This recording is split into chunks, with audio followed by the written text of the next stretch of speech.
I found the brass key at the bottom of a red steel toolbox I had owned for more than 20 years, wedged beneath a socket wrench and 3 dead flashlight batteries. The key itself was ordinary. What stopped me was a small yellow plastic tag attached to it, in black ink. Somebody had written Briar for in the neat, square handwriting of my late wife, Susan. I knew Susan's handwriting better than my own. For 31 years, I saw it on grocery lists, appointment cards, birthday envelopes, and notes taped to the refrigerator. She made her capital R with a straight leg and a sharp diagonal stroke. The tag was hers. I had no memory of the key. My name is Paul Barrett. I was 67 when I found it. 5 years retired from repairing commercial printing presses around northern Indiana. I spent most of my working life inside loud plants, where one loose roller could shift an entire page by a fraction of an inch. Small errors rarely stayed small. The toolbox had been mine since the late 90s. Nobody borrowed it. Susan died 12 years earlier, so I could not ask her. At first, I assumed Briar referred to a workplace. I serviced printing equipment at hundreds of businesses. Briar could have been a street, an apartment complex, a customer code. Then I found an old road atlas in the garage. Near Fort Wayne, 25 miles from where Susan and I lived, there was a Briarwood Senior Apartments. I called. The woman who answered said the complex still existed, though it had been renovated and renamed Briar Court. I asked whether they had ever used numbered keys. Of course. What did number 4 open? She hesitated. Building 4 had a shared side entrance before the remodel. I almost thanked her and hung up. Then she asked my name, Paul Barrett. There was silence. Did you say Barrett? Yes. She lowered her voice. You used to come here. I felt the toolbox handle pressing into my palm. No, ma'am, I didn't. She said, I remember you, and then she added the part that made the old key suddenly feel much heavier. You came every Thursday to see Mr. Keller. I had never known anyone named Mr. Keller. At least, not anyone I could place. The woman on the phone introduced herself as Marlene Fitch. She had managed the apartment complex since the early 2000s. She remembered me because I always arrived late in the afternoon wearing work clothes and carrying a brown paper grocery bag. You had grease on your hands half the time, she said. That sounds like me. You fixed his kitchen faucet once. I fix things. I know. The way she said it bothered me. I asked who Mr. Keller was. Walter Keller. Apartment 4C. The name still meant nothing. Marlene went quiet again. Your wife knew him. That gave me somewhere to start. Susan worked for a dental supply distributor in Fort Wayne. She handled scheduling and customer orders. She had friends I knew only casually, but Walter Keller did not appear anywhere in my memory. I went through the closet where I kept her old papers. Most of it was ordinary. Tax folders, warranty manuals, recipes, Christmas card lists. Then I found a pocket calendar from 2007, every Thursday afternoon for almost 3 months. Susan had written one word, Briar. No explanation, no name. On 3 of those Thursdays, my own work record showed I had service calls in Fort Wayne. That did not prove I went to Briarwood, but it made Marlene's memory harder to dismiss. I called my daughter, Andrea. She was 38 and living in Michigan. Do you remember Mom knowing someone named Walter Keller? Her answer came too quickly. No. You sure? Dad, I was in college then. That wasn't my question. She sighed. What is this about? I told her about the key. There was a long pause. Then Andrea said, You should ask Uncle Ray. Ray was Susan's older brother. He and I had not spoken much since her funeral. Why Ray? I don't know. You just told me to ask him. Because he might remember more. That was not the same thing. Before she hung up, I asked whether she had ever heard the word Briar. Another pause. No. This time I knew she was lying. And suddenly the mystery was no longer whether the key belonged to me. It was why my wife, my daughter, and maybe her brother had all decided I was better off not knowing what it opened. Ray lived outside Muncie in a small ranch house with 2 old hunting dogs and a television always turned too loud. When I showed him the key, His face changed before he spoke. "Where'd you find that?" "In my toolbox." He looked toward the kitchen. "Susan put it there?" "You tell me." Ray sat down. He was 72, heavy in the shoulders, slower than he used to be. "Briarwood," he said. "I know that much." He rubbed his thumb over the yellow tag. "Walter lived there." "Who was Walter?" Ray looked at me. "Our father." I thought I had misunderstood. Susan's father, Henry Collins, had died before I met her. I had seen photographs of him. Navy uniform, fishing boat, Christmas morning with Susan and Ray as children. Ray shook his head. "Henry raised us. Walter was our biological father." I sat back.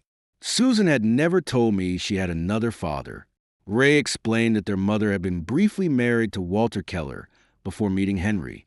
Walter drank heavily when he was young and disappeared for years at a time. Henry eventually adopted both children. By the time Susan was 10, Walter was gone. He came back when Mom died. Ray said, "That was in the 90s. "Yeah." "And Susan started seeing him?" "Not then." Walter contacted her again in 2006 after getting sober. Susan refused at first. Then she changed her mind. "Why didn't she tell me?" Ray looked uncomfortable. "Because she thought you'd tell her not to go." I felt offended because it was probably true. Susan and I had argued more than once about people who reappeared after years of failure. I believed apologies mattered less than patterns.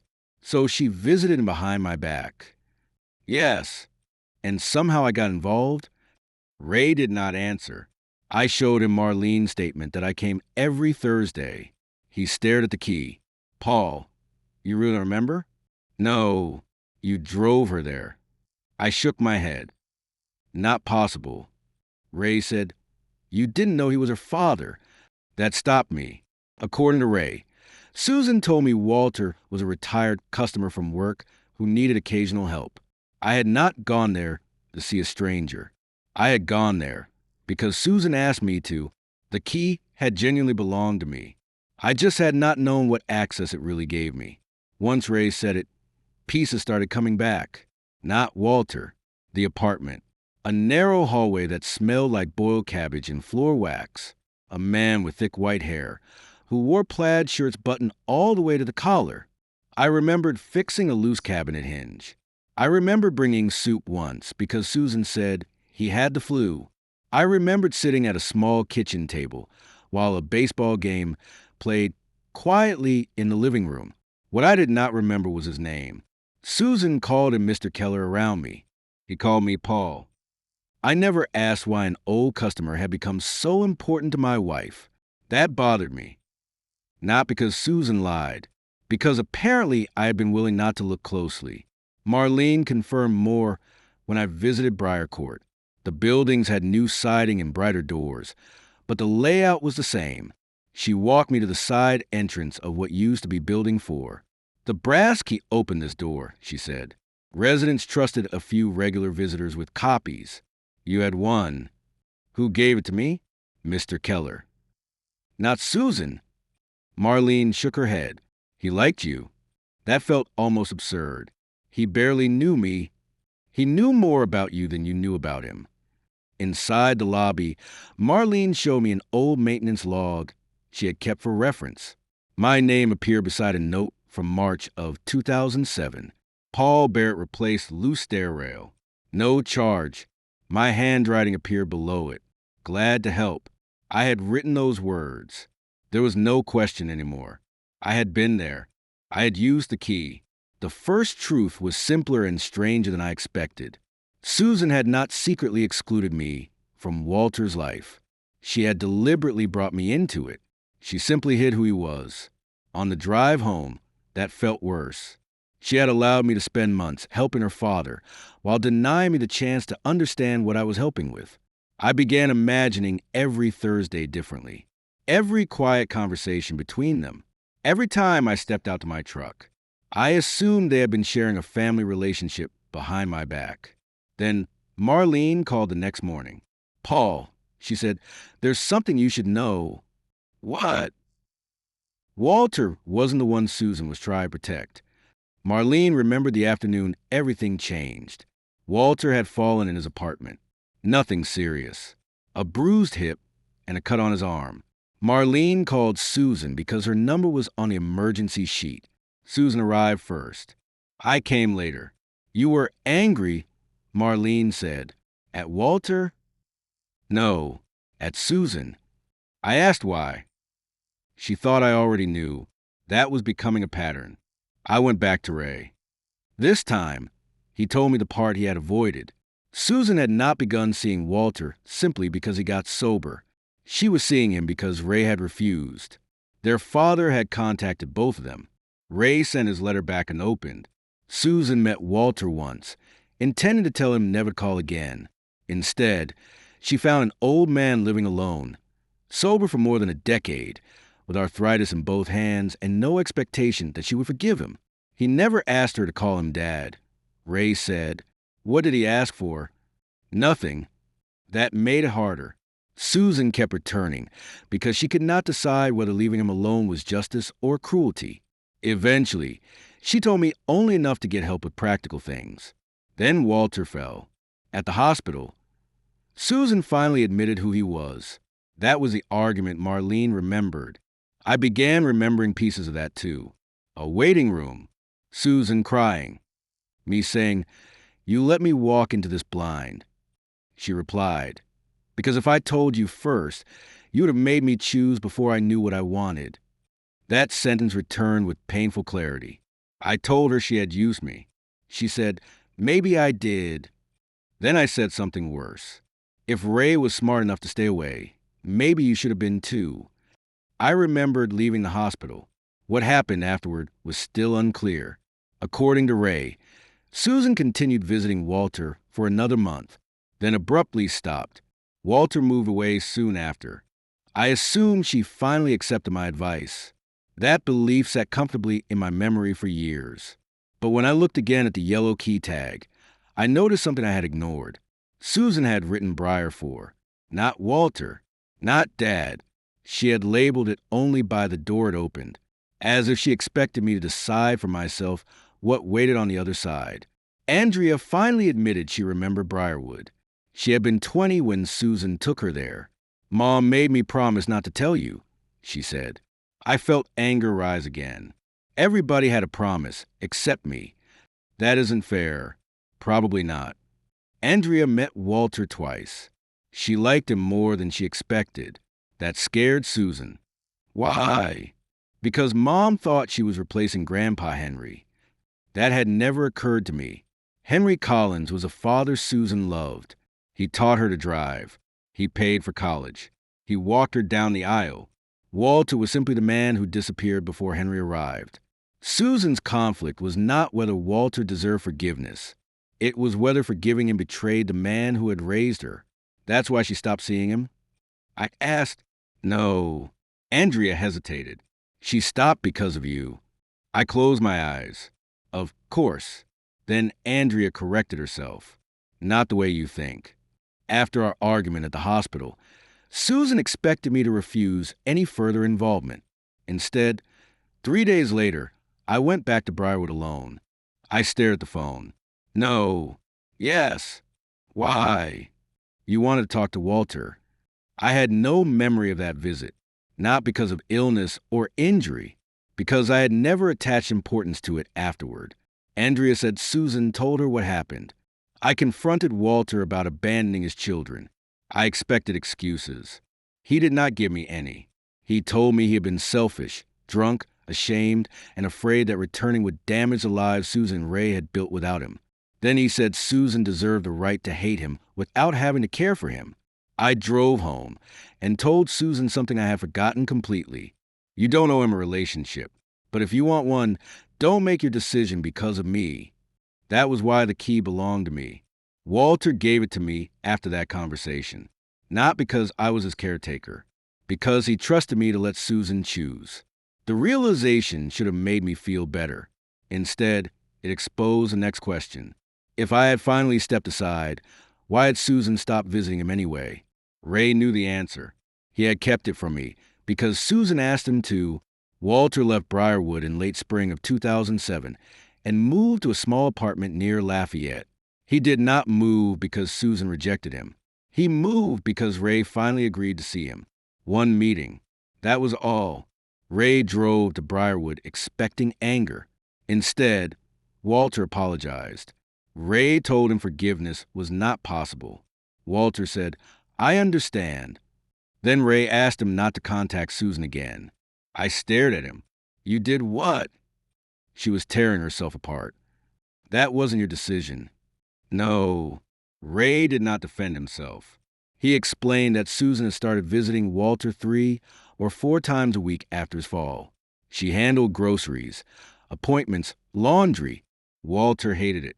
He believed his return had turned Susan into the caretaker of the man who had once abandoned her. Ray believed the same thing. Together, they made a decision. Walter would move away. Susan would be told that he wanted independence and preferred less contact. Did she believe that? Eventually. Did she know you were involved? No. Now my anger had somewhere new to land. You took away her choice. Yes. After criticizing me for almost doing the same thing. Yes. Ray looked older than he had when I arrived. He asked me to do it, Paul. That complicated things, but did not excuse them. Walter believed Susan was trying to earn the childhood she never received.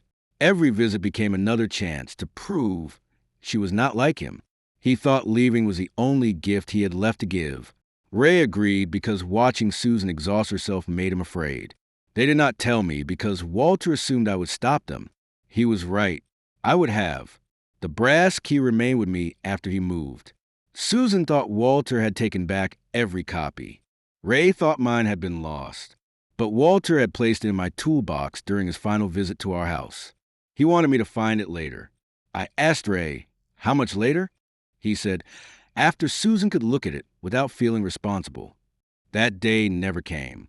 And nobody knew how to tell me what the key had been left behind to say. Walter died in 2011. Susan knew. She attended the funeral with Ray. I did not go because she told me it was for an old customer from work. That lie hurt more than the others. By then, I thought we had moved past Briarwood completely. Susan had not. After Walter died, she became quieter for several weeks. I remembered asking whether something was wrong. She said, "Just tired." That had been enough for me. Ray gave me a small envelope Walter had left with him. Inside was no dramatic confession, only a folded sheet of yellow legal paper. "Paul, you were the only person who told Susan she could choose.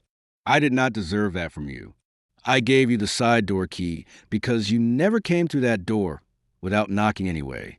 If she ever wants to know why I left, tell her I was trying badly to stop taking from her. Walter, I read it twice. Then I asked why Ray never gave it to Susan. She found it herself after the funeral. That was the second truth I had not expected. Susan knew. She knew Walter and Ray had arranged the separation.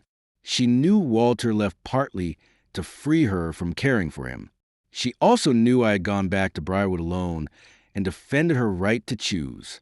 But she never told me. Why? I asked. Ray answered quietly. Because she was ashamed. Not ashamed of Walter. Ashamed that after learning the truth, part of her felt relieved. She loved him enough by then that his absence hurt. But caring for him had been consuming her. His decision gave her life back. She hated herself for being grateful. So she preserved the false version around me. Walter moved away. The relationship ended. There was nothing more to discuss. She could grieve privately without admitting that grief and relief had arrived together. And she left the key in my toolbox because she could not throw it away. It represented the one period when I had done exactly what she needed. I stepped back. I let her choose, even though neither of us remembered that clearly enough to give it any importance at the time. I drove to Briar Court once more before winter. Marlene let me try the key even though the old lock had been replaced. Of course it did not fit anymore. The brass teeth stopped halfway into the new cylinder. I laughed. Marlene said, "What?" "Nothing. I was hoping for something too neat." She smiled. Life rarely cooperates. I stood outside Building 4 for a while. The place was ordinary. Tan siding, aluminum railings, a row of mailboxes. Nothing about it looked capable of holding so much weight. That helped. Walter had not lived in a secret place. Susan had not lived a secret life. They had simply tried to manage a relationship neither of them knew how to name. Ray tried to protect Susan by making a decision for her. Walter tried to protect her by disappearing a second time, though this time he believed he was doing it for her instead of himself. And Susan protected me from a truth she thought would make me judge her relief. I wish they had all trusted each other more. I also understand why they did not. Andrea has a letter from Walter now. She asked whether I wanted to keep it. I told her no. The key was enough. I cleaned the old brass with a soft cloth, but left the dark marks around the teeth. The yellow tag is still attached. Briar 4. For months, I thought the identifier was merely practical. A building name and a number. Now the fact that Susan did not write Walter's name feels important. Maybe she could not decide what to call him. Father sounded disloyal to Henry. Mr. Keller sounded cold. Walter may have felt too intimate. So she named the door instead. That makes sense to me now. The key hangs on a hook above my old toolbox. It no longer opens anything in Fort Wayne. What it opened for me came much later. A version of Susan I had missed while living beside her. A woman capable of love, resentment, gratitude, shame, and forgiveness all at once. Sometimes I take the key down and turn the yellow tag between my fingers. I still wish she had told me, but I no longer think silence meant she trusted me less. Sometimes it meant she was trying to understand herself before asking me to understand her. And sometimes, as that worn little tag reminded me, the hardest thing to name is not the person behind the door. It is what you become after you finally walk through it.